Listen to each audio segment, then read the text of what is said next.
امام محمد بن حنبل فرماتے ہیں مجھے 80 کوڑے بادشاہ نے ایسے مارے، اگر ہاتھی کو بھی لگتے تو وہ چیخ اٹھتا، لیکن امام صاحب کو جب بھی کوڑا لگتا تھا تو آپ کہتے تھے الحمدللہ۔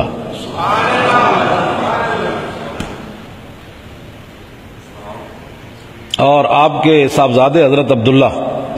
وہ فرماتے ہیں میں نے جب بھی اپنے ابا جی امام محمد بن حنبل کو دیکھا تو فرماتے تھے رحم اللہ ابا الحیثم غفر اللہ لابی الحیثم، یا اللہ ابو الحیثم پر رحم کر دے، یا اللہ ابو الحیثم کی مغفرت کر دے، بخشش کر دے۔ آپ کے ایک ہی صاحبزادے حضرت امام محمد بن حنبل کے، ان کا نام حضرت عبداللہ ہے، وہ فرماتے ہیں میں نے اپنے ابا جی سے کہا کہ بیٹا میں ہوں، آپ کس لیے دعا، یہ ابو الحیثم کون ہے جس کے لیے آپ دعا کرتے رہتے ہر وقت؟ تو آپ نے فرمایا کہ بیٹے جب میں قرآن کی ناموس کی خاطر جیل میں جا رہا تھا، یہ اس زمانے کا بہت بڑا بدماش تھا ابو الحیثم، فرماتے تھے جب میں جیل جا رہا تھا تو وہ جیل سے واپس آ رہا تھا، اس کی اور میری ملاقات ہو گئی رستے میں، اس نے کہا حضرت آپ کدھر جا رہے ہیں؟ تو آپ نے فرمایا بادشاہ سے ٹکر ہو گئی،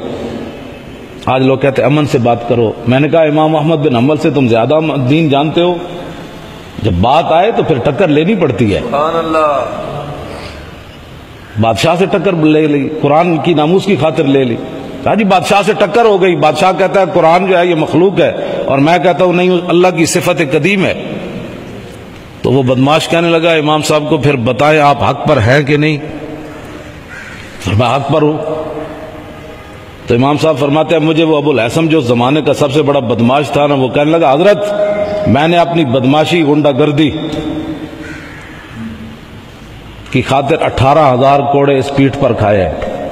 ابھی رہا ہو کر جا رہا ہوں، پھر یہی پروگرام ہے بدماشی کرنی ہے، تو کم از کم حق کی خاطر آپ نے 18,000 کوڑے ضرور کھانے ہیں۔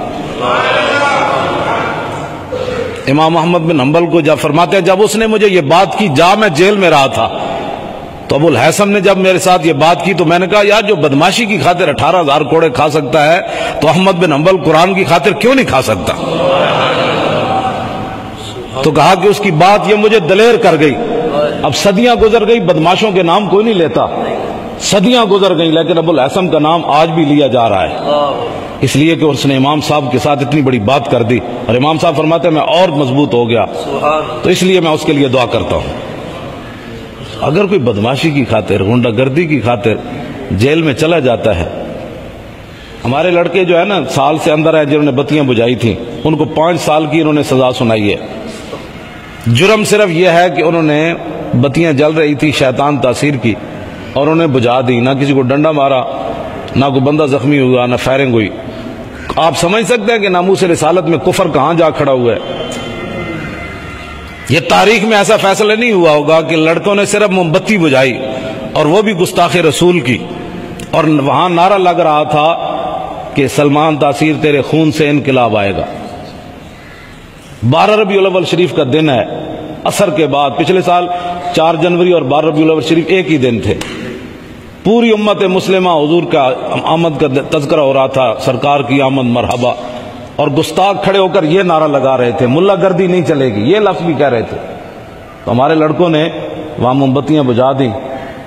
اور ان کا جرم اتنا بڑا بن گیا کہ انہوں نے ان کو 5 سال کی سزا سنا دی اور قید با مشقت ان کو دی، اندر وہ روٹیاں اٹھائیں اور روٹیاں پکائیں، ہزار بندے کی وہ سالن اٹھا کر لے جا رہے ہیں، اور لڑکوں کی عمر کتنی ہے، کسی کی 22 سال، کسی کی 18 سال، اور ان پر یہ اب وہ لڑکے کیا کہتے ہیں؟ وہ لڑکے کہتے ہیں کہ لوگ ہمارے اندر ہاتھ چومتے ہیں،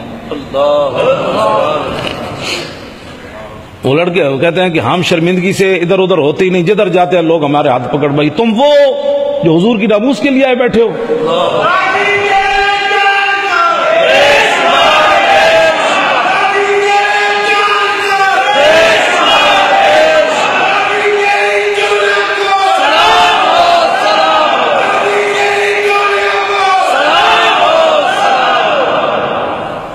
یہ صورتحال،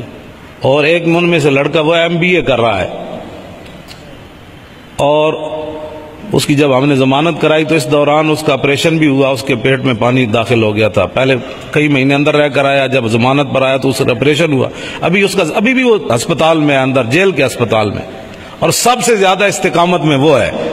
اور وہ کہتا ہے استاد صاحب کو کہنا ہماری وجہ سے پریشان نہیں ہونا. تو بتائیں اس لڑکے نے دین سلمہ جربہ دین.